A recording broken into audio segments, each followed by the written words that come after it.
we will now begin with our oral session 4, that is Paleoclimate, Palaeoceanography and Biogeochemistry. I would request Rajiv Nigam sir, a former Deputy Director of NIO, to please chair the session. Our first keynote speaker for today is Dr. Devesh Sinha. He will be talking on ocean gateways of the Cenozoic as drivers of changing ocean circulation and climate. I request you all to please follow COVID protocols. Please wear masks and please follow social distancing.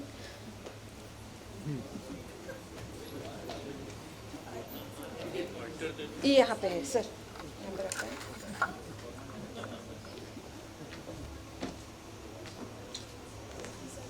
Slides change करनी है. Slide change आप कर देना, मैं बोल दूँ.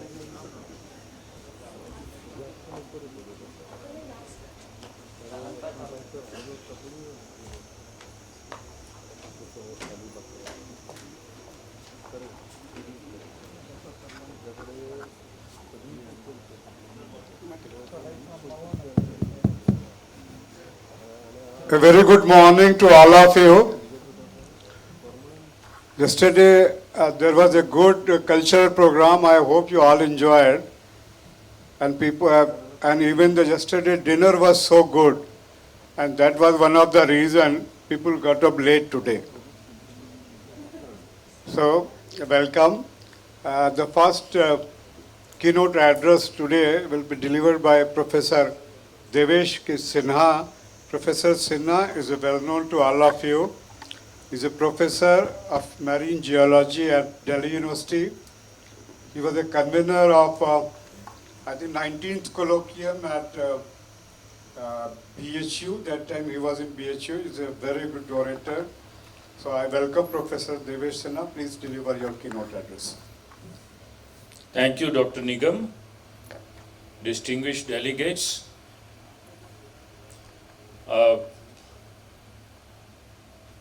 I went through the definition of keynote address, and all the dictionary says that it should convey some central ideas without giving much details. So the central idea here is the ocean gateways as drivers of climate.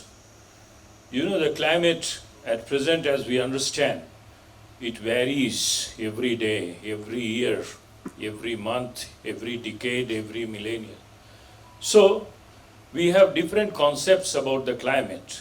Here, something which I'm going to talk is a very slow change in climate brought on the Earth's surface by plate tectonic processes. So that means I am talking to you about long-term climate changes. And the information or evidence have been derived from the deep sea records, the deep sea cores. There we have only one tool to determine the time, and that is the biostratigraphy. About biostratigraphy, tomorrow Ashutosh will talk how we fix the time of the events. So I am only talking to you about how the ocean gateways have driven the climate in the geological past, particularly in the Cenozoic. Next slide. So if you look at this funny slide, there is a 100-watt bulb. I should start from where we all know. We all know 100-watt bulb, and sometimes once we are in a hurry to change that bulb, we hold it and burn our palm. Now if you multiply it with 1.5 billion, you get 1500 terawatt, and the world energy consumption is 18 terawatt. You know what is joule per second. Now this 1500 terawatt is the energy supplied by Gulf Stream to Europe and North America. And because of that ocean currents, they are 15 to 14 degrees warmer than what they could have been. So this was just an idea about how ocean currents are important. And the gateways are the phenomena which drives these ocean currents and thus the climate. Next one. Where is the global warming, so-called, is going on? You look at the data, not only the lion's share, but almost all the share, 93%, is being absorbed by the oceans. A tolerant, patient, sympathetic ocean, which is not allowing us to see the problems of global warming because it is a buffer. It is absorbing the heat. It is just like a man who is very cool, not short-tempered. On the circle, you find all short-tempered people. They absorb little and they change the climate at short-term time scale also. But oceans, since they absorb most of the heat, then once they are furious, they change the climate at various time scales depending upon their tolerance and patience. Next one, please. This is just one example for relatively younger people that during the La Nina, it is just like you have a hot cup milk and you want to drink it very quickly. Now this hot milk you can't drink, then what you will do, next one please. You will spread it in a ball and the milk gets more surface area, and with more surface area it releases the heat immediately and you can cool the milk. This is what happens during La Nina and El Nino every 5 to 7 years when the Pacific loses its patience and the Western Pacific warm pool spreads up to Eastern Pacific and the surface area of the Pacific is known to you. So this is a sudden warming which occurs all over the world, and you know that heat budget controls the climate. So with these slides I only wanted to emphasize the role of oceans that are drivers of the climate. Next one please. So let us talk about few important events which have been driven by the ocean gateways. We all talk about the AMOC, Atlantic Meridional Ocean Circulation. And if you look at, there has been a lot of debate whether the AMOC controls the climate of the world or many parts of the world, they are also controlling the AMOC. If you read one of the paper by a very young fellow, Dharmendra Pratap Singh here, the student of Dr. Nigam, they came out with Indian Ocean data that how the Indian Ocean can play an active role in controlling the AMOC. And several such studies have been there where the Atlantic controlled by the tropics or the tropics are controlled by the Atlantic. Now, what is established here only I will show, not the debatable things. So if you look at the AMOC, it is the start of the North Atlantic sinking of the water and the whole meridional circulation, how it started. Even today, we have two views. One view held is that the causes lied in the north itself, in the North Atlantic, while the other views are the causes lie in the south, that is in Antarctic. That means Antarctic and Southern Ocean, they controlled and initiated the AMOC. And the other view is no, it was the gateways of the north itself that controlled AMOC. So let us go to these views. Next one, please. This is a view widely published and accepted. Ashutosh wrote a review paper on this. You look at the Greenland and Scotland, there is a ridge connecting the Greenland, Scotland. And here you have the vertical tectonism going on, because you know that North Atlantic is very active with North Atlantic, Mid-Atlantic ridge there, which makes its surface appearance at the Iceland. Now, to initiate the AMOC, you needed some free passage where the cold and saline water could sink, and not only sink, but they can make way to the rest of the Atlantic. So this was the theory that Greenland-Scotland ridge, it sunk, it went down, and it created a passage for the north component water that was the father or we can say the proto-Atlantic meridional ocean circulation. So this north component water started with the Greenland-Scotland ridge sinking. So this is another way of opening the gateways, which is vertical. Next one, please. The other view held is that the AMOC started with changes in the Southern Ocean. And as you know, this was the pioneer work of James Kennett in 1977, and Graham Jenkins and many others to follow, that they had this idea that Antarctica was connected to South America and Australia, and there was no free circulation around Antarctica as it is now. You know, because of the westerlies, there is a huge current that is circumantarctic current, which flows in the direction of rotation of the Earth, contrary to the equatorial circulation trade wind, which drive the south and north equatorial current, which move opposite to the direction of rotation of the Earth.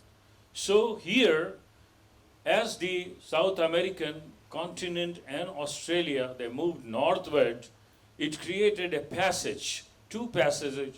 One is the Drake Passage, and the other is this Tasmanian Seaway. And once this was established, the circumantarctic circulation started. It's a very vigorous circulation. Now, coming back to the AMOC, this view was that the huge circulation near the Antarctica, it drove the surface waters away from South Atlantic towards the Indian and Pacific, and that created an upwelling situation, and that drove the AMOC.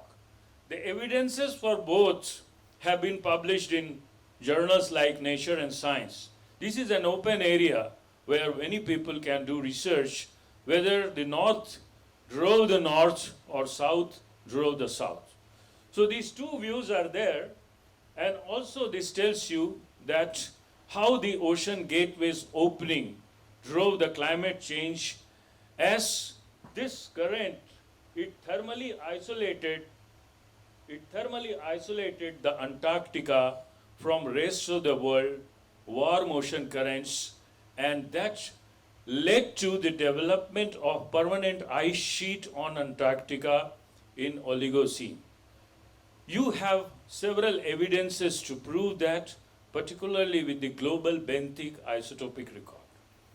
So here we discuss two gateways, one which opened by vertical sinking of the ocean floor, that is the Greenland-Scotland ridge, and second is the horizontal movement, northward movement of South America, northward movement of Australia, opening of Tasmanian Seaway and Drake Passage, which drove the circumantarctic circulation, Antarctic ice sheet, and also one of the views held that it also started the AMOC. Next one.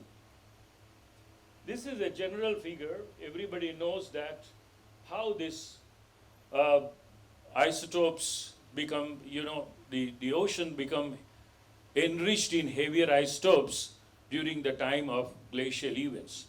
Because you need a lot of energy, a very strong hydrological cycle for oceans to become enriched in heavier isotope. That means you have to take a lot of water, vapor, with Hadley cell to the poles. So in fact, the driver of any glacial cycle is the interglacial cycle. And you see, there are several papers published that before every cooling event, even in the Oligocene, the precursor has been a very intense warming, because the isotopic signatures which you get in foraminifera, enrichment of the heavier isotope, this is only possible if that much of water vapor has been removed. Next one, please. And this is a very famous curve published by Miller. And you can see there are two steps. One is here, this enrichment, and the second is here. Here, this is combined by the development of the Greenland ice sheets.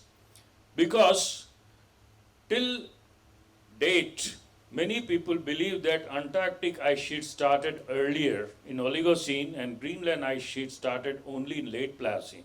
Though there are several views also published by Dr. Tripathi of USA, Aradhana Tripathi, that the ice rasped debris are there in North Atlantic also dating to 41 MA or 40 MA. And they say that North Atlantic and Antarctic, they cooled simultaneously. But since Antarctica has a lot of land, so ice precipitation and due to less ablation, the ice sheet started there earlier. Next one, please. So this EMOC works in a feedback manner that if you melt more ice, then it will freshen the North Atlantic and then it will slow down the EMOC. And once it slows down the EMOC, the sinking, the warm currents, as I showed you, 1500 terawatt of energy doesn't go in that way to the North America and Europe, and that it cools, then again there is an ice buildup, and this is how the salt oscillator of Valley Broker works. So this has all implication on the ocean gateways opening and closing in the geological past. Next one, please. Here, this is another example of closing of Central American Seaway. This was earlier published by Haag and Tiedemann, that the Central American Seaway once closed, it allowed the Gulf Stream to strengthen more and give more moisture to the northern continent, particularly in the Siberian part, and that melted and freshened the North Atlantic, and if you make the water less saline, then it freezes quickly, and that led to the northern hemisphere glaciation. Now these are all theories, but I am putting this in this keynote because these theories are centered around either closing of a gateway or opening of an gateway. Next one, please. Last one, as I discuss the northward movement of Australia, here in the leg 90 DSDP sites, you can actually demonstrate the northward movement of Australia, because as the plate moves north, the depot center moves to different latitudes from temperate to cool subtropical to tropical to equatorial. And in that way, if you look at the biostratigraphy, you will get the cooler water, foraminifera, followed by the warmer water, and you have to use two sets of zonal schemes also. Next one, please. So here, based on all the DSDP sites, analysis of biostratigraphy, next one, please.